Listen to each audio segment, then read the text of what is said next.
Assalamualaikum warahmatullahi wabarakatuh. Perkenalkan nama saya Novi Kastiani, dari kelas PBIA.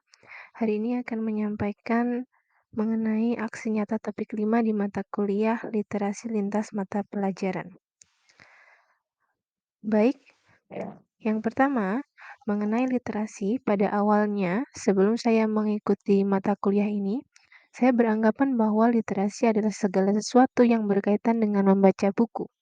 Jadi literasi merupakan hal yang berkaitan dengan membaca buku cetak atau tertulis. Itu adalah anggapan saya mengenai literasi sebelum saya mengikuti mata kuliah ini. Namun setelah mengikuti mata kuliah ini, pemikiran saya menjadi terbuka dan saya mengetahui bahwa literasi itu tidak hanya terbatas pada membaca atau tidak hanya terbatas pada buku tertulis saja.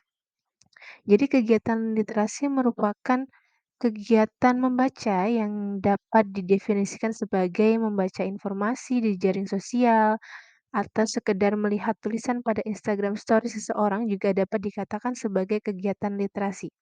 Jadi literasi merupakan kegiatan yang menekankan pada membaca, di mana bacaannya tidak terbatas pada buku tulis saja, bisa berupa tulisan digital atau bahkan sekedar Instagram Story. Kemudian, mengenai naratif literasi yang telah saya tulis,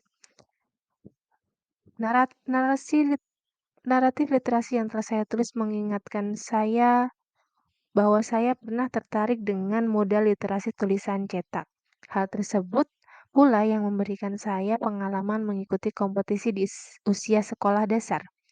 Ternyata literasi memiliki banyak peran bagi kehidupan seseorang. Salah satunya adalah membuka pemikiran seseorang terhadap perubahan-perubahan yang ada. Jadi dengan semakin tinggi tingkat literasi seseorang, maka semakin terbuka juga pemikiran kita terhadap perubahan yang ada pada dewasa ini. Kemudian mengenai manfaat literasi, terdapat 8 manfaat literasi yang telah saya kumpulkan.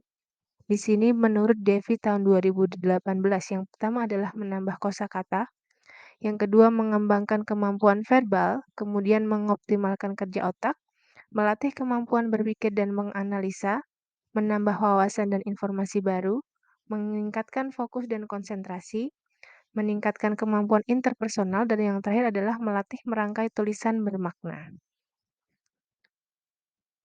Kemudian kontribusi dalam membudayakan literasi menurut saya yang telah saya teliti di sekolah PPL 1 saya. Di sini saya melakukan PPL di SMA Negeri 6 Yogyakarta. Kontribusi dalam membudayakan literasi yang pertama dapat melakukan asesmen diagnostik untuk memfasilitasi modal literasi tiap peserta didik.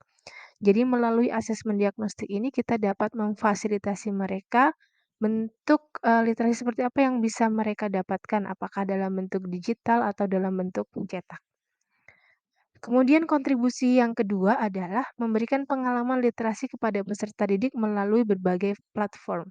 Jadi dengan menggunakan media sosial atau teknologi yang ada zaman sekarang, kita bisa sebagai guru memberikan pengalaman literasi dalam berbagai platform, tidak hanya terbatas pada buku tulis saja. Kemudian yang ketiga adalah menggunakan metode pembelajaran yang bervariasi dan mengaitkannya dengan berbagai moda literasi. Jadi di setiap materi pembelajaran kita dapat menggunakan metode yang berbeda, yang kemudian kita kaitkan dengan modal literasi yang sesuai dengan materi tersebut. Demikian pemaparan saya untuk aksi nyata topik 5 ini. Terima kasih. Wassalamualaikum warahmatullahi wabarakatuh.